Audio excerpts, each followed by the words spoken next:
வானத்துக்கும் பூமிக்கும் சகல அதிகாரம் படைத்த நல்ல பிதாவே, இந்த பரிசுத்தாராதனை இந்த காலை வேளையிலும் சமுத்திரங்களை தாழ்த்துகிறோம். ஆண்டவரே, எங்களோடு பேசுக, உங்கள் வார்த்தைக்காக செபிக்கிறோம். ஆண்டவரே, ஏதோ கடமைக்கு சொல்லாதபடி ஆண்டவர் நீர் எங்களோடு பேசுகிற வார்த்தைகள் ஆண்டவரை சோதரிக்கிறோம், ஜனங்களுக்கு சோதனமாயிருக்கும். அடியனை மறுத்து கர்த்தர் வெளிப்படுங்க, இயேசு நாமத்திற்கு தான். ஆமென். அல்லேலூயா, அல்லேலூயா, அல்லேலூயா. கர்த்தருடைய பரிசுத்த நாமம் மகிமைப்படுவதாக. கர்த்தர் ஆராதிக்கும்படியாய் கடந்து வந்திருக்கிற உங்கள் அனைவரையும் மீண்டும் வரப்போகிற இயேசு நாமத்தினாலே நான் வாழ்த்துகிறேன், வரவேற்கிறேன். கர்த்தர் நம்மோடு கூட இடைபெறுவாராக. அல்லேலூயா. உங்களுக்காக ஊழியர்களுக்காக செபித்துக் கொண்டிருக்கிற ஒவ்வொரு தேவ பிள்ளைகளையும் கர்த்தர் ஆசீர்வதிப்பாராக என்று சொல்லி மனமாற நான் ஆசீர்வதிக்கிறேன். கர்த்தர் நம்மோடு கூட கர்த்தர் பெரிய காரியங்களை செய்வாராக. அல்லேலூயா. கர்த்தர் நல்லவர். 2 நாளாகமத்தின் புஸ்தகம் 7ஆம் அதிகாரம் அதனுடைய 14-15 வசனங்கள். 2 நாளாகமம் 7ஆம் அதிகாரம் அதனுடைய 14-15.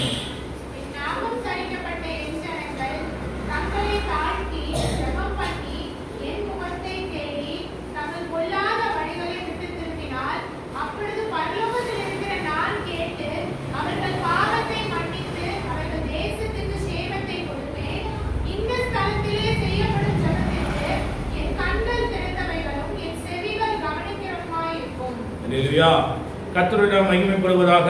இங்க ஆண்டவர் பதில் கொடுக்கிறார். ஒரு ஜெபத்திற்கு ஆண்டவர் பதில் கொடுக்கிறார். என்ன ஜெபத்திற்கு ஆண்டவர் பதில் கொடுக்கிறார் என்று சொன்னால், சாலமோன் ஆலயம் கட்டின பின்பு ஆலயத்திலே வந்து சாலமோன் ஒரு ஜெபம் பண்ணுகிறான். 6ஆம் அதிகாரத்தில் நீங்க வாசிக்கும் போது சாலமோன் ஜெபம் பண்ணதுக்கு அப்புறம் 7ஆம் அதிகாரம் 1வது வசனம் சொல்லப்படுகிறது.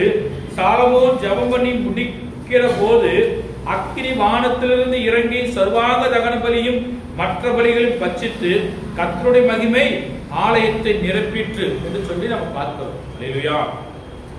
ஆண்டவர் தாவீது வாழ்ந்த நாட்களிலே ஆண்டவர் தாவீதுக்கு எல்லாவற்றிலும் ஆசீர்வாதத்தை கட்டளையிட்டு இருந்தாலும், கடந்த ஞாயிற்றுக்கிழமை நான் பேசியிருக்கிறேன், தாவீது ஒரு எண்ணம் என்னவென்று சொன்னால், தாவீது கர்த்தருக்கு என்று ஒரு ஆலயம் கட்ட வேண்டும் என்று சொல்லி தாவீது இருதயத்தில் ஒரு வாஞ்சை. அவர் நினைத்த போது நாத்தான் தீர்க்கதரிசி சொல்றார், நீ உன் இருதயத்தில் இருக்கிறபடி நீ செய் என்று சொல்லி தேவன் வார்த்தை கேட்டு இருதயத்தில் இருக்கிறபடி செய் என்று சொல்லி நாத்தான் தீர்க்கதரிசி தாவீதுக்கு ஒரு கட்டளை கொடுத்துட்டு போயிட்டார். ஓவரதுக்கு முன்பாகவே கர்த்தருடைய வார்த்தை நாத்தான் தீர்க்கதரிசிக்கு வருகிறது. நீ திரும்பி போய் தாசனாகிய தாவீதிடத்தில் சொல்லு, நீ எனக்காக ஆலயத்தை கட்ட வேண்டாம் என்று சொன்னால் உன்னுடைய கரத்தில் எல்லாம் ரத்த கரையாய் இருக்கிறது, அதனாலே எனக்கு ஒரு ஆலயம் கட்ட வேண்டாம். உன் சந்ததியில் இருந்து உன் பிள்ளையை எழுப்ப பண்ணுவேன், அவன் எனக்காக ஆலயம் கட்டுவான் என்று சொல்லி ஆண்டவர் தாவீதுக்கு கொடுத்த வாக்குத்தத்தத்தை ஆண்டவர் சாலமோனை கொண்டு ஆண்டவர் நிறைவேற்றினார். அல்லேலூயா. அதான் சொல்லப்படுறது, முந்தின ஆலயத்தின் மகிமையை பார்க்கிறோம், பிந்தின ஆலயத்தின் மகிமை பெரிதா இருக்கிறது என்று சொல்லி. அல்லேலூயா. நம்ம சபையினுடைய வரலாறு நீங்க பார்ப்பீங்கன்னு சொன்னா 1970 வருடங்களிலே உருவாக்கப்பட்ட ஆலயம். தேவன் ஆலயத்திலே 1980 சபை 70 ஆரம்பிக்கப்பட்டது. 75 இடம் வாங்கி 80 சபை கட்டணும்னு சொல்லி வரலாறு இருக்கு. கிட்டத்தட்ட ஒரு 30-40 ஆண்டு காலங்கள் சபை இருந்தாலும் இது முந்தின ஆலயத்தின் மகிமையை பார்க்கலும் பிந்தின ஆலயத்தின் மகிமை பெரிதா இருக்கிறது. அல்லேலூயா. இந்த ஜெபம் பண்ணி முடித்த பின்பாடு சாலமோன் ஜெபம் பண்ணி முடிக்கிற பொழுது கர்த்தருடைய பதில் வானத்திலிருந்து இறங்கி சர்வாங்க தகன பலியில் எல்லாம் அழித்து போட்டது மாத்திரமல்ல, கர்த்தர் பதில் கொடுக்கிறார். என்னவா? என் நாமம் தரிக்கப்பட்ட என் ஜனங்கள் தங்களை தாழ்த்தி ஜெபிக்கும் போது. அல்லேலூயா. என் நாமம் தரிக்கப்பட்ட ஜனங்கள் யார் என்று சொன்னால், ரட்சிக்கப்பட்டு ஞானஸ்தானம் எடுத்து தேவனுக்கு பயந்து தேவனுக்கு உண்மையாக இருக்கிற என் ஜனங்கள், என் நாமம் தரிக்கப்பட்ட கிறிஸ்தவர்கள், விசுவாசிகள் என்ற நாமம் தரிக்கப்பட்ட ஜனங்கள் தங்களை தாழ்த்தி ஜெபிக்கும் போது, என் முகத்தை தேடும் போது ஆண்டவர் சொல்றாரு, ஜெபம் பண்ணி என் முகத்தை தேடி தங்கள் பொல்லாத வழிகளை விட்டு திரும்பினால் அப்பொழுது பரலோகத்தில் இருக்கிற நான் கேட்டு அவர்கள் பாவத்தை மன்னித்து அவர்கள் தேசத்துக்கு சேமத்தை கொடுக்கிறார். இல்லையா? இது ஏன் இந்த வார்த்தை சொல்லப்படுகிறது சொன்னால், தேசம் நம் கையில் கொடுக்கப்பட்டிருக்கிறது. தேசத்திற்கு ஒரு ஆசீர்வாதம் வேண்டும் என்று சொன்னால் தேசத்திற்கு ஒரு நன்மை. சரி, தேசத்திற்கு ஒரு நன்மை வேண்டும் என்று சொன்னால் அது நம் கைகளிலே உண்டாயிருக்கிற நம் தேவன் நம்ம கொடுத்திருக்கிற கட்டளை. நம் தேசத்திற்காக ஜெபிக்க வேண்டும், நம் குடியிருக்கிற பகுதிக்காக நம்ம ஜெபிக்க வேண்டும். சபை நம்ம சபை இருக்குன்னு சொன்னா சபை சுற்றி இருக்கிற குடும்பங்களுக்காக நாம் ஜெபிக்க வேண்டும். அல்லேலூயா. அதான் அடுத்த வசனம் சொல்லப்படுகிறது, இந்த ஸ்தலத்திலே செய்யப்படும் ஜெபத்திற்கு என் கண்கள் திறந்தவைகளும் என் செவிகள் கவனிக்கிறவர்களுமாய் இருக்கிறது. சரி, ஸ்தலத்துல செய்யப்படுகிற ஜெபத்திற்கு ஆண்டவர் கவனித்து கேட்டுக் கொண்டிருக்கிறார். காலையில நம்ம ஆராதனைக்கு கடந்து வரோம். அப்போ 9 மணிக்கு நம்ம சர்ச்சு சபை ஆராதனை இருக்கிறோம். 9 மணிக்கு நம்ம கடந்து வந்து நம்ம என்னென்ன ஜெபம் பண்றோமோ, என்னென்ன காரியத்திற்காக ஸ்தோத்திரம் பண்றோமோ எல்லாவற்றையும் கர்த்தர் கேட்டுக் கொண்டிருக்கிறார். அல்லேலூயா. கேட்கிறவர் மாத்திரமல்ல, பதில் கொடுக்கிறவருமா இருக்கிறார். இல்லையா? சொல்லப்படுகிறது, என் நாமம் இந்த ஆலயத்தில் என்னென்றைக்கும் இருக்கும்படி நான் இதை தெரிந்து கொண்டு பரிசுத்தப்படுத்தினேன். என் கண்களும் என் இருதயமும் என்னாலும் இங்கே இருக்கிறது என்று இங்கே இருக்கும் என்று சொல்லி ஆண்டவர் சொல்றார். அல்லேலூயா. என் நாமம் இந்த ஆலயத்தில் என்னென்றைக்கும் இருக்கும்படி நான் இதை தெரிந்து கொண்டு பரிசுத்தப்படுத்தினேன். என் கண்களும் என் இருதயமும் என்னாலும் இங்கே இருக்கிறது என்று சொல்லி. இல்லையா? ஆலயத்துல நாம் என்னென்ன ஜெபம் பண்றோமோ, என்ன காரியத்திற்காக ஸ்தோத்திரம் பண்றோமோ, எதை நினைத்து கொண்டிருக்கிறோம், ஆண்டவர் எல்லாவற்றையும் பார்த்து கொண்டிருக்கிறார். அல்லேலூயா. தேவன் என்று நம்மோடு பேசுகிற வார்த்தை என்னவென்று சொன்னால், ஜெபிக்கும் போது நம்முடைய சூழ்நிலையை ஆண்டவர் மாற்றுகிறவராக இருக்கிறார். எத்தனை பேர் விசுவாசிக்கிறீங்க? இல்லையா? நான் ஜெபிக்கும் போது என் குடும்பத்தின் சூழ்நிலையை மாறும். நான் ஜெபிக்கும் போது என் பிள்ளைகளின் சூழ்நிலை மாறும். நான் ஜெபிக்கும் போது ஆண்டவர் குடும்பத்தின் ஆசீர்வாதத்தை கொடுப்பார். நான் ஜெபிக்கும் போது ஆண்டவர் எனக்கு சேமத்தை கொடுப்பார். அல்லேலூயா. நான் என் பாவத்தை விட்டு வழி விலகி தேவனுக்கு உண்மையாக நிற்கும் போது நான் தேவ சமூகத்தில் கடந்து வந்து நான் ஜெபிப்பேன் என்று சொன்னால் ஆண்டவர் நம்முடைய ஜெபத்திற்கு பதில் தருகிறவராக இருக்கிறார். அல்லேலூயா. ஜெபம் நம்முடைய சூழ்நிலைகளை மாற்றும். எத்தனை பேர் விசுவாசிக்கிறீங்க? அல்லேலூயா. நான் ஜெபிக்கிற ஒரு தேவ பிள்ளைகள் வாழ்க்கையில் நீங்க கேட்டு பாருங்க, ஜெபம் உங்கள் வாழ்க்கையை மாற்றுகிறதா என்று சொல்லி. ஜெபம் நம்முடைய வாழ்க்கையை மாற்றுகிறதா இருக்கு. அநேக பரிசுத்தவான்கள் ஜெபத்தை குறித்து அநேக கற்றுக் கொடுத்திருக்கிறாங்க. அவர்களுடைய வாழ்க்கை என்னவென்று சொன்னால் ஜெபத்தை குறித்தே முன்பாகவே இருக்கு.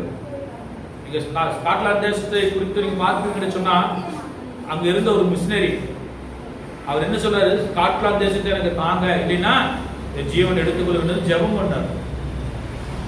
அப்பேற்பட்ட ஊழியர்கள் மிஷினரிகள் வாழ்ந்த தேசத்துல நம்ம இருக்கிறோம். இல்லையா?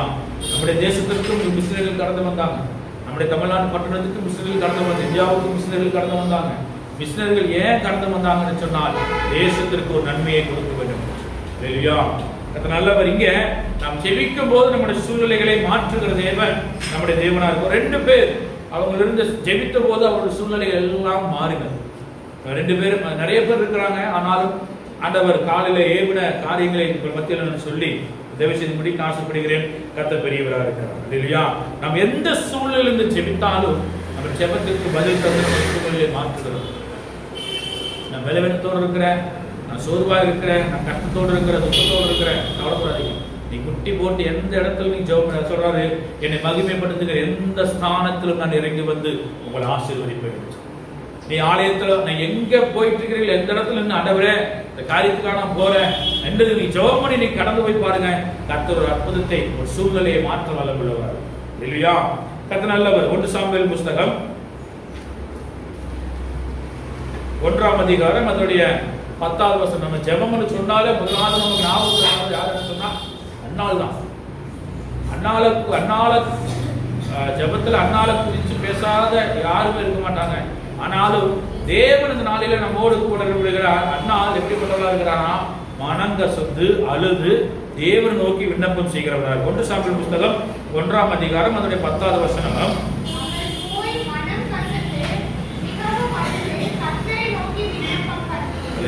கர்த்தரை நோக்கி ஜெபம் பண்றா. ஏன் ஜெபம் பண்றான்னு சொன்னா, ஏன் கர்த்தருடைய ஆலயத்துக்கு கடந்து வரா என்று சொன்னா, ஏன் தேவனுடைய ஆலயத்தை ஓடி வந்து தேவ சமூகத்துல முழங்கால் பண்ணிட்டு ஜெபிக்கிறார் என்று சொன்னா, அவளுடைய இருதயம் மிகவும் புண்பட்டு போயிருந்தது. அவளுடைய எல்கானோட 2வது மனைவியா இருக்கிறவள் அன்னாளை மிகவும் துன்பப்படுத்தி வார்த்தையினாலே புண்படுத்தி அவளுடைய இருதயம் முடைக்கப்பட்டு போயிருந்தது. அவளுடைய இருதயம் முடைக்கப்பட்டு யாரு ஆறுதல் சொன்னாலும் கேட்க முடியாத சூழ்நிலை இருந்த அன்னாளுடைய வாழ்க்கையில ஆண்டவருடைய சமூகத்தில் வந்து செபித்த போது அன்னாளின் சூழ்நிலையை ஆண்டவர் மாற்றினார். அல்லேலூயா. ஏன் அன்னாள் தேவ சமூகத்தில் கடந்து வந்தார் என்று சொன்னா, அன்னாளுக்கு குழந்தை இல்லை. இது நல்லா நமக்கு தெரிந்த வசனம் தான். அன்னாள் தெரிந்த பகுதி. அன்னாளுக்கு குழந்தை இல்லை.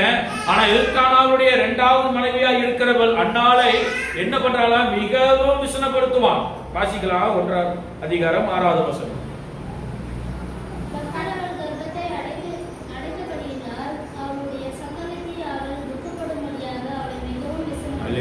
இப்படி சொல்லப்பட்ட வசனம் அந்த நாட்களில் வந்து தமிழ்ல வார்த்தைகள் வந்து பொறுமையாக கொடுக்கப்பட்ட அவருடைய இரண்டாவது மனைவி சக்காலத்து என்ன பண்றான், அவளை துக்கப்படும்படியாக அவளை மிகவும் விசனப்படுத்துவாள். அவள் கர்த்தருடைய ஆலயத்திற்கு போகும் சமயத்தில் அவன் வருஷந்தோறும் அந்த பிரகாரமாய் செய்வான். இவள் அவளை மனமடிவாக்குவாள். அப்பொழுது அவள் சாப்பிடாமல் அழுது கொண்டிருப்பாள். இல்லையா? குழந்தை இல்லை என்று சொன்னா நிறைய பேருடைய வாழ்க்கையில இது போல காரியங்கள் நடக்கும். எந்த ஊர் சைடில் குழந்தை இல்லைன்னு சொன்னா ரொம்ப ஒரு ஏராளமாக பார்ப்பாங்க. அவங்களுக்கு ஒரு வார்த்தை சொல்லி அவர்களை பேசுவாங்க. ஆனா எங்க அண்ணாவுடைய வாழ்க்கையில பார்க்கும்போது வருஷந்தோறும் அவன் போய் பலி செலுத்துவான். வருஷந்தோறும் போகும்போதெல்லாம் இரண்டாவது மனைவி என்ன பண்ணுவான், அண்ணாவை துக்கப்படுத்துவான். வருஷம் இப்படியா நடந்து கொண்டிருக்கிறது, என்ன செய்யணும்னு தெரியல.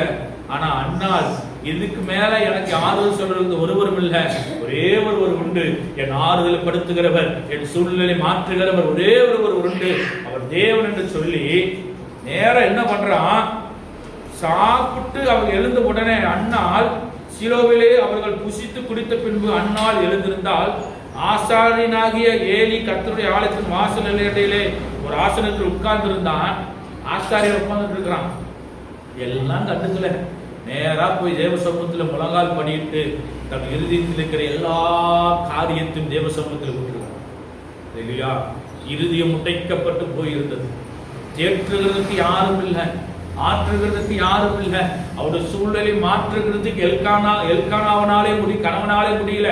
ஏனென்று சொன்னால் கர்த்தர் அவள் கர்ப்பத்தை அடைத்திருந்தபடியால் ஒரு நன்மையும் அவளுக்கு கிடைக்கவில்லை. ஆனால் நடந்த சம்பவம், அவள் செபித்த போது 11வது வசனத்திலிருந்து 18வது வசனம் வாசிக்கும் போது தேவ சமூகத்தில் ஒரு பொருத்தனையோடு ஜெபம், ஆண்டவரே நீர் எனக்கு ஒரு ஆண் பிள்ளையை கொடுப்பேன் என்று சொன்னால் அவன் பிறந்ததிலிருந்து அவன் உமக்கு விட்டு கொடுக்கிறேன் என்று சொல்லி அவன் ஒரு பொருத்தனையோடு ஜெபம் பண்ணான்.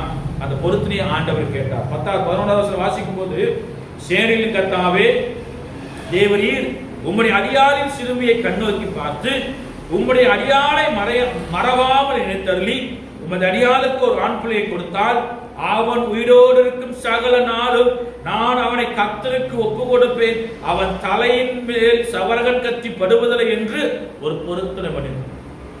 மனங்கசந்து அழுத போது அதாவது குழந்தை இல்லை, குழந்தை இல்லாத சூழ்நிலை, அவள் இறுதி முடைக்கப்பட்டிருந்த சூழ்நிலை, வார்த்தையினாலே புண்பட்டப்பட்டிருந்த சூழ்நிலையில ஒரு பொருத்தனை பண்ண வேண்டும் என்று சொன்னால் அவள் இறுதியில் எவ்வளவு ஒரு வலி இருந்திருக்கு இல்லையா? இல்லையா? அவன் சொல்றாரு, ஆண்டவரே தேவரீர் உம்முடைய அடியாளின் சிறுமியை கண்ணோக்கி பார்த்து நீர் எனக்கு ஒரு ஆண் பிள்ளையை கொடுக்க வேண்டும்.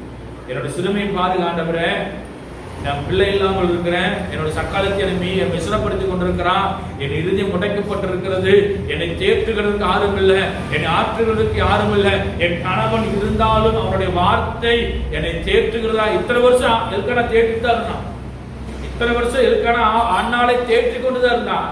ஆனால் இந்த வருடம் அண்ணாளுடைய இருதயம் மிகவும் புண்பட்டு போய் மிகவும் துக்கப்பட்டிருந்தது. அவன் துக்கத்தை சூழ்நிலையை மாற்ற வேண்டும் என்று சொல்லி அவன் நினைத்தான். என் சூழ்நிலையை மாற்றுவதற்கு ஒருவர் உண்டு, என் சூழ்நிலையை அறிந்தவர் உண்டு, என் சிறுமையை அறிந்தவர் உண்டு, நான் ஆராதிக்கிற நான் வணங்குகிற என்னுடைய தேவன் என் சூழ்நிலை மாற்றுவார் என்று சொல்லி தேவ சமூகத்தில் கடந்து வந்து ஜெபித்தால் கர்த்தர் ஒரு பொருத்தனையோடு அண்ணாளுடைய ஜெபத்தை ஆண்டவர் கேட்டு ஒரு ஆண் பிள்ளையை கட்டளையிட்டார். 26வது வசனத்திலிருந்து 28வது வசனம் வரைக்கும் வாசிக்கும் போது அப்பொழுது அவள், என் ஆண்டவனே இங்கே உன் மண்டையிலே நின்று கர்த்தரை நோக்கி விண்ணப்பம் பண்ணின ஸ்திரீ நான் தான், என்று என் ஆண்டவனாக ஒரு ஜீவனை கொண்டு சொல்கிறேன். இந்த பிள்ளைக்காக விண்ணப்பம் பண்ணினேன்.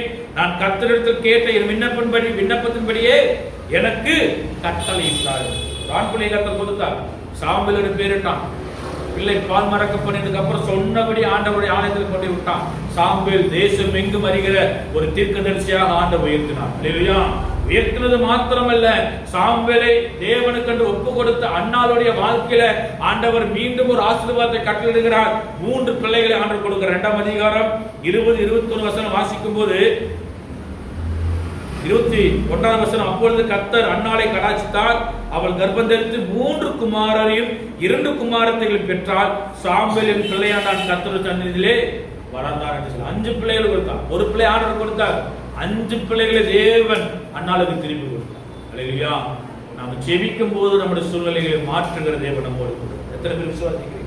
என் குடும்பத்தின் சூழ்நிலை மாற வேண்டும், என்னுடைய எதிர்காலம் மாற வேண்டும், என் பிள்ளைகளுடைய குடும்ப சூழ்நிலை மாற வேண்டும் என்று சொன்னால் தேவ சமூகத்தில் நீங்கள் ஜெபிக்கும் போது ஆண்டவர் நம்முடைய சூழ்நிலை மாற்ற அவர் வல்லமுள்ளவராக. அல்லேலூயா. முதலாவது அன்னாளுடைய சூழ்நிலை மாறினது. குழந்தை இல்லை என்கிற சூழ்நிலை மாறி 5 பிள்ளைகளை ஆண்டவர் அன்னாளுக்கு தந்தார். அல்லேலூயா. 2வது காரியம் பார்க்கும்போது தானியேல் புத்தகம் 2ஆம் அதிகாரம்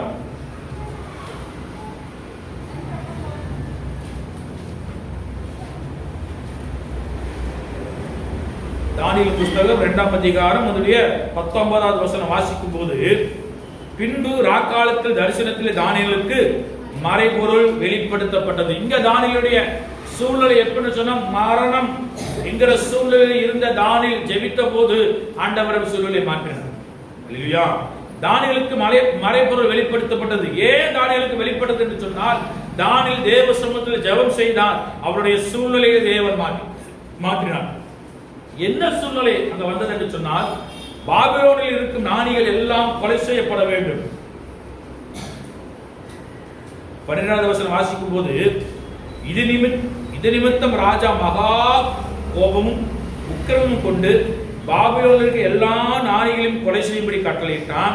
கொலை செய்ய தானியேலையும் அவனுடைய தோழர்களையும் தேடினார். இல்லையா?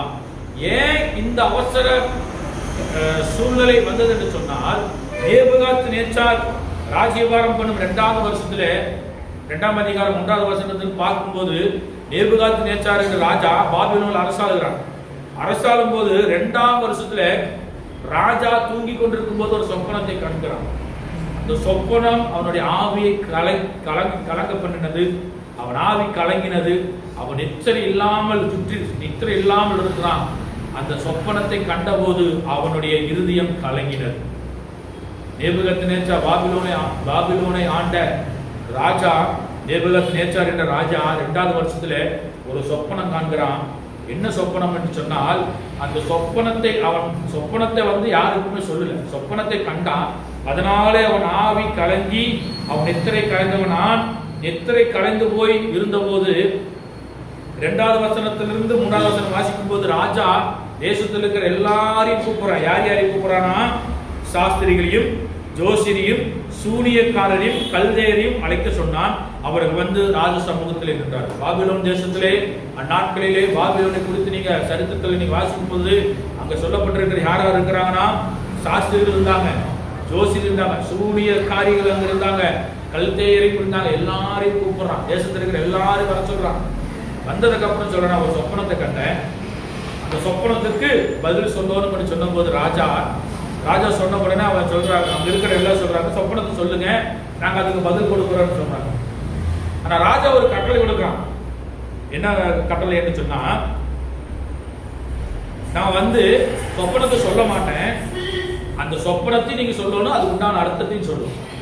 இல்லையா? அந்நாட்களிலே மறைபொருளை வெளிப்படுத்த வேண்டும் என்று சொன்னால் அது ஒருவரால் தான் முடியும். அது நம்முடைய ஆண்டவரால் தான் முடியும். அங்க தானியேல் வாழ்ந்த நாட்களிலே பாபிலோனை ஆளுகை செய்த நேபுகாத்நேச்சார் ஒரு சொப்பனத்தை கண்டான். சொப்பனத்தை கண்டவுடன் அவன் ஆவி கலங்கி நின்றது. அவன் ஆவி கலங்கி நின்ற உடனே ஜோசியரை கூப்பிடுறான், அங்க இருக்கிற ஞானிகளை கூப்பிடுறான், சூனியக்காரரை கூப்பிடுறான், கல்தேயர் எல்லாரும் வராங்க. நான் ஒரு சொப்பனம் கண்டேன், ஒரு சொப்பனம் கண்டேன், அந்த சொப்பனத்தை அறிய வேண்டும் என்று என் ஆவி கலங்கி இருக்கிறது என்றான். அப்பொழுது 4வது வசனம் சொல்லப்படுகிறது, கல்தே ராஜாவை நோக்கி, ராஜாவே நீர் என்றும் வாழ்க, சொப்பனத்தை உமது அடியாருக்கு சொல்லும், அப்பொழுது அதன் அர்த்தத்தை விடுவிப்போம் என்று சீரிய பாஷையிலே சொன்னார்கள். சொப்பனத்தை சொல்லு, நான் சொப்பனத்துக்கு உங்களுக்கு பதில் கொடுக்கிறேன்னு சொன்ன போது ராஜா கல்தையருக்கு அங்க இருக்கிறவர்கள்லாம் ஒரு கட்டளை கொடுக்கிறான்.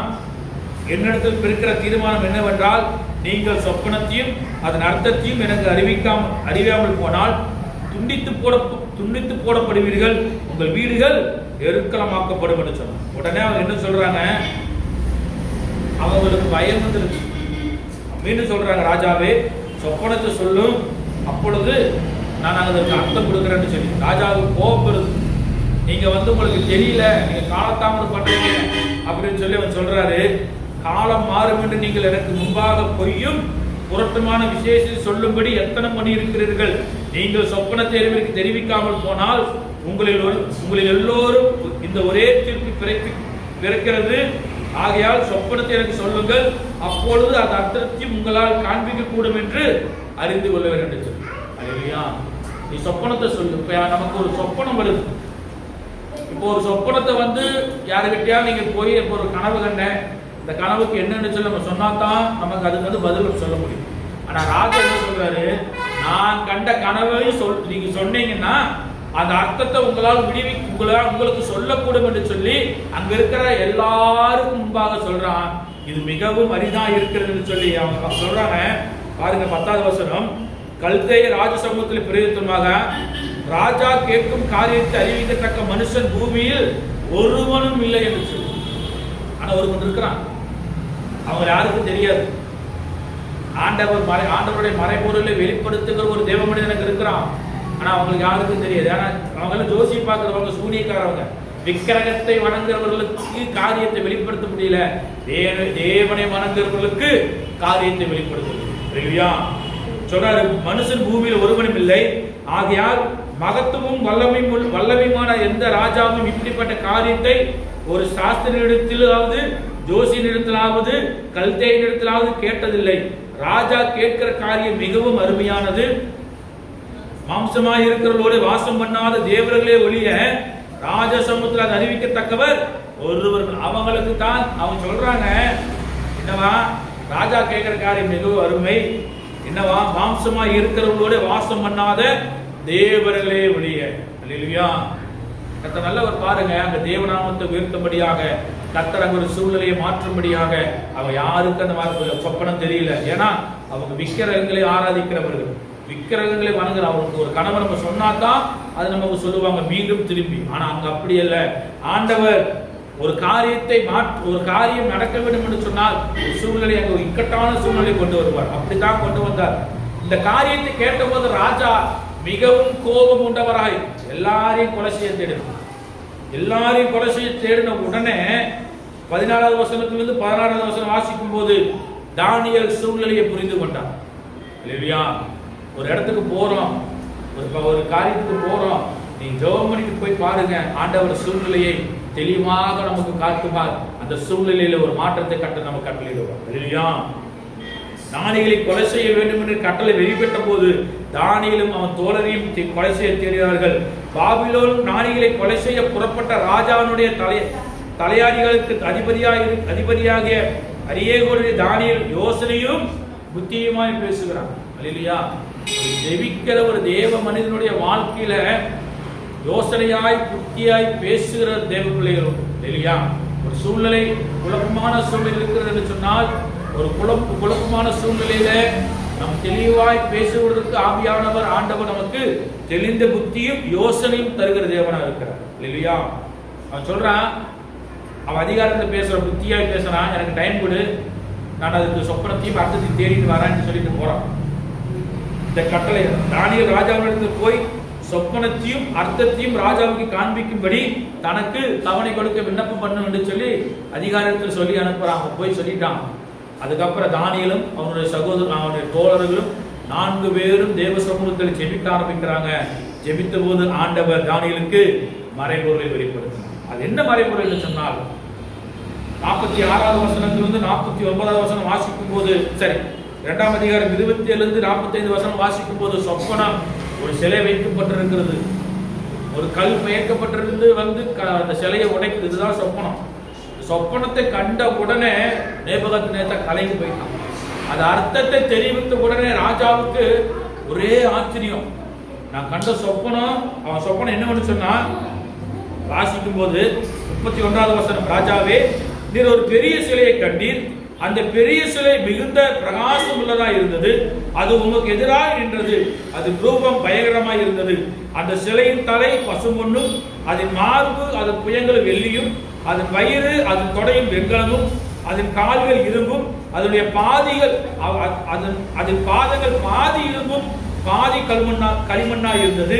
நீ பார்த்து கொண்டிருக்கும் போதே கைகளால் பெயர்க்கப்படாத ஒரு கல் பெயர்ந்து உருண்டு வந்து அந்த சிலை இரும்பும் களிமண்ணுமாகிய அதன் பாதங்களில் மோதி அவைகளை நொறுக்கி போட்டது. அந்த இரும்பும் களிமண்ணும் வெண்கலமும் வெள்ளியும் பொன் மேகமாய் நொறுங்குண்டு கோடை காலத்தில் போரடிக்கிற களத்திலிருந்து பறந்து போகிற பதரை போல் ஆயிற்று. அவைகளுக்கு ஒரு இடமும் கிடையாதபடி காற்று அவைகளை அடித்துக் கொண்டு போயிற்று. சிலையின் மோதிர கல்லோவென்றால் ஒரு பெரிய பர்வதமாகி பூமியெல்லாம் ஏற்பட்டது. சொல்லு சொப்பனம் இதுதான். தானியேலுக்கு சொப்பனம் ஆண்டவர் வெளிப்படுத்திட்டார். சொப்பனத்தை ராஜாவினிடத்தில் சொல்லியாச்சு. ராஜாவுக்கு ஒரே ஆச்சரியம், நான் கண்ட சொப்பனம் இவனுக்கு எப்படி கிடைக்கும், இவனுக்கு எப்படி தெரிஞ்சிச்சு? அந்த சொப்பனத்துக்கு பதில் கொடுக்கிற யார் என்று சொன்னால் தேவன் இல்லையா? ஏன் அவன் செபித்த போது அவருடைய சூழ்நிலை மரணத்தின் சூழ்நிலையை, தானியேலுக்கு மரணத்தின் சூழ்நிலை இருந்த போது ஆண்டவர் சமூகத்தை தேடி ஜெபித்த போது ஆண்டவர் மரணத்தின் சூழ்நிலையை மாற்றி தந்தார் இல்லையா? சகல இடங்களிலும் எல்லாம் வந்து இருந்தது. அந்த சிலை உடைக்கப்பட்டு போன உடனே ராஜாவுக்கு ஒரே ஆச்சரியம். அதுக்கு அர்த்தத்தையும் சொல்லிட்டாரு தானியேலு. அர்த்தத்தை சொன்னதுக்கு அப்புறம் நடந்த சம்பவம் 46வது வருஷத்துல வாசிக்கும் போது, அப்பொழுது ராஜாவாகிய நேபுகாத்நேச்சார் முகங்குப்புற விழுந்து தானியேலை வணங்கினான். அல்லேலூயா. தேவனுடைய பிள்ளைகள் நல்லா கவனிச்சு பாருங்க. நீங்க ஜெபிக்கிற பிள்ளைகளா இருப்பீங்கன்னு சொன்னா, ஒரு குழப்பமான சூழ்நிலையிலே கர்த்தர் உங்களை கொண்டு போய் நிறுத்தி அந்த சூழ்நிலையிலே கர்த்தர் மாற்றினார் நினைச்சுன்னா, யாரு எழுப்பி நின்றார்களோ, யாரு கொலை செய்ய வகை தேடினாரோ அவனை ஆண்டவர் தானியேலுக்கு முன்பாக முகங்குப்புற விழுந்தான். ராஜா பாபிலோனை ஆண்ட நேபுகாத்நேச்சார், நீங்க சரித்திரத்தை எடுத்து வாசித்து பாருங்க. நேபுகாத்நேச்சார் எப்படிப்பட்டவர் என்று சொல்லி, யாருக்கு தலை வணங்காத ஒரு ராஜா. ஆனா இங்க நடந்த சம்பவம், ராஜா முகங்குப்புற விழுந்து தானியேலை வணங்கி அவனுக்கு காணிக்கை செலுத்தவும் தூபம் காட்டவும் கட்டளையிட்டார். இல்லையா? ஜெபிக்கிற தேவ பிள்ளையுடைய வாழ்க்கையில ஆண்டவர் ஒரு மாற்றத்தை கொடுப்பாரு. மாத்திரமல்ல, நீங்க ஒரு குழப்பமான சூழ்நிலை இருப்பீங்கன்னு சொன்னா, உங்கள் மத்தியில இருக்கிற அந்த குழப்பமான சூழ்நிலை ஆண்டவர் மாற்றி ஒரு சமாதானத்தின் வழியில கர்த்தர் உங்களை எடுத்து பயன்படுத்த வல்லமுள்ளவராக இருக்கார். இல்லையா? உங்களை எடுத்து பயன்படுத்த வேண்டும் என்று சொன்னால் நாம் செய்ய வேண்டிய காரியம் தேவ சமூகத்தில் ஜெபிக்கிற பிள்ளைகளாக இருக்க வேண்டும். நடந்த சம்பவம் பாருங்க. ராஜா தானியேலை நோக்கி, நீ இந்த மறைபொருளை வெளிப்படுத்தினபடியால் மெய்யாய் உங்கள் தேவனாகிய உங்கள் தேவனே தேவர்களுக்கு தேவனும் ராஜாக்களுக்கும் ஆண்டவரும் மறைபொருளை வெளிப்படுத்துகிறவரா இருக்கிறார் என்றான். பின்பு ராஜா தானியேலை பெரியவனாக்கி அவனுக்கு அநேகம் சிறந்த வெகுமதிகளை கொடுத்தது மாத்திரமல்ல, பாபிலோனிலே சகல நாளிகளுக்கு மேலும் பிரதான அதிகாரியாக நியமித்தார் என்று சொல்லி பார்க்கிறோம். ஒரு தேவ பிள்ளை, ஒரு செவிக்கிற தேவ பிள்ளைகளுடைய வாழ்க்கை ஆண்டவர் மாற்றுகிறவராக இருக்கிறார். எந்த சூழல் இருந்தாலும் சரி, நீங்க வேலை செய்கிற ஸ்தலத்துல நீங்க எப்படி நெருக்கப்பட்டு சூழ்நிலை இருந்தாலும் சரி, தேவ பிள்ளை நீங்க தேவனை விசுவாசத்தோடு நீங்க ஜெபிப்பீங்கன்னு சொன்னா ஆண்டவர் சூழ்நிலை மாற்ற வல்லமுள்ளவராக இருக்கிறார். அல்லேலூயா. நீ வேலை செய்யற ஸ்தலத்துல, நீ படிக்கிற இடத்துல, நீங்க போகிற இடத்துல நீங்க ஜெபிக்கிற தேவ பிள்ளைகளா இருப்பீங்கன்னு சொன்னா ஆண்டவர் உங்கள் சூழ்நிலை மாற்ற அவர் வல்லமுள்ளவராக இருக்கிறார். விசுவாசிக்கிறீங்க? அல்லேலூயா. அல்லேலூயா. என் சூழ்நிலையை மாற்றுகிற தேவனால் கூடுமிகிற விசுவாசம் நமக்குள் இருக்கும் என்று சொன்னா, நீ வேலை செய்கிற ஸ்தலத்துல சரி, நீங்க வேலைக்கு போகிற இடத்திலும் சரி, நீங்க எந்த இடத்துல நெருக்கப்படுகிறீர்களோ அந்த இடத்துல ஆண்டவர் உங்களை தலைகளை உயர்த்தி வைக்க அவர் வல்லமுள்ளவராக இருக்கிறார். அல்லேலூயா. தானியேலை கொலை செய்ய தேடினவர்கள் மத்தியில எல்லா பிரதானிகளுக்கும் ஆண்டவர் தலைவனாக தானியேலை உயர்த்துவார் என்று சொன்னால் உங்களையும் உயர்த்த வல்லமுள்ளவராக இருக்கிறார். அல்லேலூயா. கடைசியாக தானியேல் ஜெபிக்கிறவர் தேவ மனிதன். சிங்கத்தின் கெபியில போட்டாங்க. ஜெபிக்கிறவன் கர்த்தர் ஒருபோதும் ஒரு தீங்கும் அனுமதிப்பதில்லை. சிங்கத்தின் வாயை ஆண்டவர் கட்டி போட்டார். இல்லையா? ஜெபிக்கிற பிள்ளைகளுடைய சூழ்நிலை ஆண்டவர் மாற்றுவார். நீ யாரையும் வணங்கக்கூடாதுன்னு பத்திரத்தை கையெழுத்து வைத்தாலும் பரவாயில்ல, நான் ஜெபிப்பதை நான் முன் செய்த வந்தபடியே 3 வேளை நான் ஜெபிப்பேன் என்று சொல்லி தானியேல் ஜெபித்த போது சிங்க கவியில கொண்டு போய் போட்டாங்க. தானியேல் ஒன்னும் பயப்படல, ஏன்னா கர்த்தர் அவனோடு கூட இருக்கிற சூழ்நிலை மாற்றுவார் என்று சொல்லி ஆண்டவர் அதே போல சூழ்நிலை சிங்கத்தின் வாயை கட்டின தேவன். அல்லேலூயா. உங்கள் சூழ்நிலை கெர்ச்சிக்கிற சிங்கம் போல யார் எழுப்பி வந்தாலும் ஜெபிக்கிற தேவ பிள்ளைகளை ஆண்டவர் ஒருபோதும் கைவிடுகிறவர்கள். அல்லேலூயா. சாத்ராக் மேஷாக் ஆபேத்நேகோ நிறுத்தின பொற்சிலை நான் வணங்க மாட்டேன், நீ எரிகிற சூழ்நிலை போட்டாலும் சரி, சூழ்நிலை போட்டாங்க. 4 பேர் இருக்கிறாங்க, ஒரு தீங்கும் அல்ல. ஜெபிக்கிற தேவ பிள்ளைகளுடைய வைராக்கியத்தை ஆண்டவர் கண்டு சூழ்நிலைகளை மாற்றுகிறவர். அல்லேலூயா. என்ன சொன்னால் தேவன் நம்முடைய ஜெபத்துக்கு பதில் தருகிறவர், நம்முடைய சூழ்நிலையை மாற்றுகிறவர். நம்ம தேவ ஜனமே, சூழ்நிலைகள் மாற வேண்டும் என்று சொன்னால் உலகால் படி தேவ சமூகத்தில் நீங்கள் ஜெபிக்கும் போது ஆண்டவர் நம்முடைய சூழ்நிலை மாற்ற வல்லமுள்ளவராக இருக்கிறார். அல்லேலூயா. அல்லேலூயா. கர்த்தர் நல்லவர். ஏனென்று சொன்னால் இந்த ஸ்தலத்தில் செய்யப்படும் ஜெபத்திற்கு என் கண்கள் திறந்தவர்களும் என் செவிகள் கேட்கிறவர்களுமாய் இருக்கிறது. நீங்க ஜெபிக்கும் போது ஆண்டவர் கேட்கிறவர் மாத்திரமல்ல, நம்மை பார்க்கிறவர். என்னன்னு சொன்னா ஆகாரவருக்கு பேரிடுகிறார், நீர் என்னை காண்கிற தேவன், வீர் லகாயிரோ என்று சொல்லி. இல்லையா? ஆண்டவர் நம்மை பார்த்து கொண்டிருக்கிறார். நம்ம கேட்கிறதை நம்ம சொல்லுகிறது எல்லாம் ஆண்டவர் கேட்டுக் கொண்டிருக்கிறார். நாம் செய்கிற காரியத்தை ஆண்டவர் பார்த்து கொண்டிருக்கிறார். நாம் ஜெபிக்கும் போது ஆண்டவர் நம்முடைய ஜெபத்திற்கு பதில் கொடுத்து நம்முடைய சூழ்நிலைகளை ஆண்டவர் மாற்றுகிறார். இல்லையா? கடைசியா ஒரே வசனத்தை மட்டும் வாசித்து முடிப்போம். 3ஆம் தானியேல் புஸ்தகம் 3ஆம் அதிகாரம் அதனுடைய 17-18. நாங்கள் ஆராதிக்கிற எங்கள் தேவன் எங்களை தப்பிவிக்க வல்லவராய் இருக்கிறார். அவர் எரிகிற அக்கினி சூளைக்கும் ராஜாவாக உடைய கைக்கும் எங்களை நீங்களாக்கி விடுவிக்காமல் போனாலும் நாங்கள் உடைய தேவர்களுக்கு ஆராதனை செய்வதும் இல்லை, நீ நிறுத்தின பொற்சிலையை பணிந்து கொள்வதும் இல்லை என்கிறது ராஜாவாகி உமக்கு தெரிந்திருக்க கடவுள் என்று சொன்னார். அல்லேலூயா. கர்த்தர் நல்லவர். 25ஆம் வசனம் சொல்லப்படுகிறது, அதற்கு அவர் இதோ 4 பேர் விடுதலையாய் அக்கினி நடுவில் உலாவுகிறதை காண்கிறேன், அவர்களுக்கு ஒரு சேதமும் இல்லை, 4ஆம் ஆளின் சாயல் தேவபுத்திரனுக்கு ஒப்பாய் இருக்கிறது. அல்லேலூயா. தேவபுத்திரனுக்கு ஒப்பாய் இருக்கிறது. கண்களை மூடி தேவ சமூகத்துல ஆண்டவரே, எங்கள் சூழ்நிலைகளை மாற்றுவதற்கு உம்மாலை கூடும், என் குடும்பத்தின் சூழ்நிலைகளை மாற்றுவதற்கு உம்மாலை கூடும். ஆண்டவரே, தானியேல் சிங்க கவியிலே போட்டபோது ஆண்டவரே சிங்கத்தின் வாயை கட்டின தேவன், ஆண்டவரே சாத்ராக் மேஷாக் ஆபேத்நேகோ என்பவர்களை எரிகிற அக்கினி சூளையிலே போட்டபோது ஆண்டவரே அந்த சூழ்நிலையை மாற்றின தேவன். ராஜா, அந்த காலை வேளையில என் குடும்பத்தின் சூழ்நிலை மாற்றுங்க. அண்ணா தேவ சமூகத்தில் ஜெபித்த போது அண்ணாவுடைய ஜெபத்தை கேட்டு ஆண்டவரே அவர் குடும்பத்தின் சூழ்நிலையை ஆண்டவர் மாற்றின அதே தேவன். ஆண்டவரே சாமுவேலை உங்கள் சமூகத்தில் ஒப்பு கொடுத்த போது அண்ணாவை கர்த்தர் ஆசீர்வதித்து 5 பிள்ளைகளை கர்த்தர் தந்தீர். ஆண்டவரே அப்பா, தானியேல் ஜெபித்த போது மறைபொருளை வெளிப்படுத்தி ராஜா நேபுகாத்நேச்சார் ஏச்சாரிகிற ராஜா என்பவன் தானியேலை வணங்கும்படி செய்த அதே தேவன். ஆண்டவரே, எங்களுக்கு விரோதமாய் எழும்புகிற எல்லா தீங்குக்கும் எங்களை விலக்கி பாதுகாக்கிற தேவன். இந்த ஸ்தலத்தில் செய்யப்படும் ஜெபத்திற்கு என் கண்கள் திறந்தது, என் செவிகள் கேட்கிறவருமாய் இருக்கிறது. ஆண்டவரே, என் ஜனங்கள் தங்களை தாழ்த்தி ஜெபிக்கும் போது அவர் குடும்பத்தின் சூழ்நிலையை கர்த்தர் மாற்றுகிறதற்காக உமக்கு நன்றி. ஹல்லேலூயா,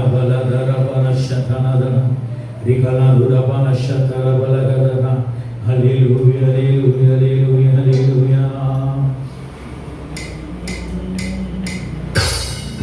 கடவுளே நன்றி. ஹல்லேலூயா, ஹல்லேலூயா. கடலை எதிர்த்து நிற்குமோ, காற்று எடுத்து வீசுமோ, இடையாதே என்ற வார்த்தை வெறுமையாய் திரும்பி வந்திடுமோ, கடலை எடுத்து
வந்திருக்க சேதங்கள் எடுத்து வந்திருப்போ ஜெபத்தில் ஜீவனுண்டு ஜெபத்தில் வல்லமையுண்டு ஜெபத்தில் அபிஷேகம் உண்டு ஜெபத்தினால புதமே ஜெபத்தில் ஜீவனுண்டு ஜெபத்தில் வல்லமையுண்டு ஜெபத்தில் அபிஷேகம் உண்டு ஜெபத்தினால புதமே என்று சொல்லுமா ஜெபத்தில் ஜீவனுண்டு ஜெபத்தில் வல்லமையுண்டு ஜெபத்தில் அபிஷேகம் உண்டு ஜெபத்தினால போதமே ஜெபிக்கும் போது ஜெபத்தில் ஜீவன் ஜெபிக்கும் போது அந்த ஜெபத்தில் ஒரு ஜீவன் உண்டு அந்த ஜெபத்தில் ஒரு வல்லமை உண்டு ஒரு ஜெபத்தில் ஒரு அதிகாரம் உண்டு அந்த ஜெபத்தில் அபிஷேகம் உண்டு ஜெபத்தில் ஒரு அபிஷேகத்தை ஆண்டவர் வைத்திருக்கிறார் ஜெபத்தில் ஒரு அற்புதத்தை ஆண்டவர் வைத்திருக்கிறார் இந்த காலை வேளையில் ஆண்டவர் சொல்லுகிறார் நீ ஜெபிக்கும் போது நீங்க ஜெபிக்கும் போது ஆண்டவர் சூழ்நிலைகளை மாற்றுகிற தேவன் அவர் உங்களோடு கூட வந்து அவர் உங்களோடு கூட வந்து உங்கள் குடும்பங்களின் சூழ்நிலை ஆண்டவர் மாற்றுகிறவர் உங்கள் குடும்பத்தின் எதிர்காலத்தை ஆண்டவர் மாற்றுகிறவர் அவர் உங்களோடு கூட வந்து அன்பு தேவ ஜனமே நீ தேவ சமூகத்தில் கடந்து வந்து நீங்க ஜெபிப்பீங்கன்னு சொன்னா உங்களுக்கு விரோதமாய் எழுப்பி நிற்கிற உங்களுக்கு விரோதமாய் போராடுகிற உங்களுக்கு விரோதமாய் எழுப்பி வருகிற எல்லா மனிதனுடைய சக்திகளையும் ஆண்டவர் உடைக்கிறவராக இருக்கிறார் கர்த்தர் உங்களோடு கூட உண்டு நீங்க ஜெபிக்கும் போது ஆண்டவர் சூழ்நிலைகளை மாற்றுகிறவர் அவர் உங்களோடு கூட உண்டு அல்லேலூயா ஜெபத்தில் ஜீவன் உண்டு ஜெபத்தில் வல்லமையுண்டு ஜெபத்தில் அபிஷேகம் உண்டு ஜெபத்தினால புதமே எது செய்தாலும் ஆராதிப்பே என்ன நடந்தாலும் ஆராதிப்பே நன்மையானாலும் தீமையானாலும் உண்மையே ஆராதிப்பே எதை செய்தாலும் ஆராதிப்பே ஆண்டவரே என்ன நடந்தாலும் ஆராதிப்பே நன்மையானாலும் தீமையானாலும் உண்மையே ஆராதிப்பே ஜெபத்திலே ஜீவன் உண்டு ஜெபத்திலே வல்லமை உண்டு ஜெபத்திலே அதிகாரம் உண்டு ஜெபத்திலே அபிஷேகம் உண்டு அற்புதம் உண்டு நீங்க ஜெபிக்கும் போது கர்த்தர் உங்கள் குடும்பங்களில சூழ்நிலை கர்த்தர் மாற்றுகிறார் கரங்களை வைத்து தேவ சமூகத்தில் போய் கொடுக்கணும் ஜெபத்தில் ஜீவன் உண்டு ஜெபத்தில் வல்லமை உண்டு ஜெபத்தில் அபிஷேகம் உண்டு ஜெபத்தினால அற்புதமே ஜெபத்தில் ஜீவன் உண்டு ஜெபத்தில் வல்லமை உண்டு ஜெபத்தில் அபிஷேகம் உண்டு ஜெபத்தினால அற்புதமே வானத்துக்கு பூமிக்கு சகதிகாரம் படைத்த நல்ல பிதாவே இந்த காலை வேளையில ஆண்டவரே ஜெபத்தை குறித்து எங்கள் வாழ்க்கையில் பேசி நம்முடைய வார்த்தைகளுக்காக நாங்கள் நன்றி செலுத்துகிறோம் ஆண்டவரே சூழ்நிலைகளை மாற்றுகிற தேவன் ஆண்டவரே உம்முடைய சமூகத்திலே நாங்கள் கடந்து வந்து நாங்கள் ஜெபிக்கும் போது ஆண்டவரே எங்களை தாழ்த்தி நாங்கள் ஜெபிக்கும் போது என் குடும்பத்தின் சூழ்நிலைகளை மாற்றுகிறது மாத்திரமல்ல எங்க தேசத்தின் சூழ்நிலைகளை மாற்றுகிறதற்காக உமக்கு நாங்கள் நன்றி செலுத்துகிறோம் ஆண்டவரே அண்ணால் ஜெபித்த போது அண்ணாளுடைய குடும்பத்தின் சூழ்நிலையை மாற்றினவர் தானியேல் ஜெபித்த போது மரணத்தின் சூழ்நிலை மாற்றி ஆண்டவரே பிரதானிகளுக்கு தலைவனாக தானியேலை கர்த்தர் உயர்த்தின தேவன் ஆண்டவரே யோபு ஜெபித்த போது அந்த சூழ்நிலையை ஆண்டவர் மாற்றினார் யோபு தன்னுடைய சிநேகிதர்களுக்காக வேண்டுதல் செய்த போது யோபுவின் சூழ்நிலையை மாற்றின தேவன் ஆண்டவரை நாங்கள் ஜெபிக்கிறோம் ஆண்டவரே எங்கள் குடும்பத்தின் சூழ்நிலை கர்த்தர் மாற்ற நீர் வல்லவராக இருக்கிறேன் என்று சொல்லி நாங்கள் விசுவாசிக்கிறோம் கர்த்தர் எங்களோடு பேசின வார்த்தைகளுக்காக ஸ்தோத்திரம் எங்களோடு பேசின தகப்பனுடைய வார்த்தைகளுக்காக நாங்கள் நன்றி செலுத்துகிறோம் வந்திருக்கிற ஒவ்வொரு தெய்வ பிள்ளைகள் தகப்பனை கேட்கிற பார்க்கிற ஒவ்வொரு பிள்ளைகளுடைய வாழ்க்கையிலும் குடும்பங்கள் கர்த்தரோட மாற்றத்தை கட்டளையிடுவதற்காக நன்றி செலுத்துகிறோம் இந்த சமூகத்தை தாழ்த்திகிறோம் வந்திருக்கிற ஒவ்வொரு தெய்வ பிள்ளைகளை ஆசீர்வதிங்க சிறு பிள்ளைகளை ஆசீர்வதித்து கர்த்தர் பலப்படுத்தும்படி ஆச்சரிக்கிறோம் ஒரு சமூக தாழ்த்துகிறோம் இயேசு நாமத்தில் கேட்கிறோம் எங்கள் நல்ல பிதாவே ஆமென். ஆத்துமாவே கர்த்தரை ஸ்தோத்திரி எங்களுமே அந்த பரிசுத்த நாமத்தை ஸ்தோத்திரி ஆத்துமாவே கர்த்தரை ஸ்தோத்திரி கர்த்தர் செய்த சகல உபகாரங்களை மறவாதே. ஆமென். நம்முடைய கர்த்தராகிய இயேசு கிறிஸ்துவின் கிருபையும் பிதாவாகிய தேவனுடைய அன்பும் பரிசுத்த ஆவியானவருடன் இணைந்து நின்றிருக்கிற சதா காலங்களிலும் நம் அனைவரோடு கூட இருப்பதாக. ஆமென். அல்லேலூயா, அல்லேலூயா, அல்லேலூயா. கர்த்தர் உங்களை ஆசீர்வதிப்பாராக. ஸ்தோத்திரம்.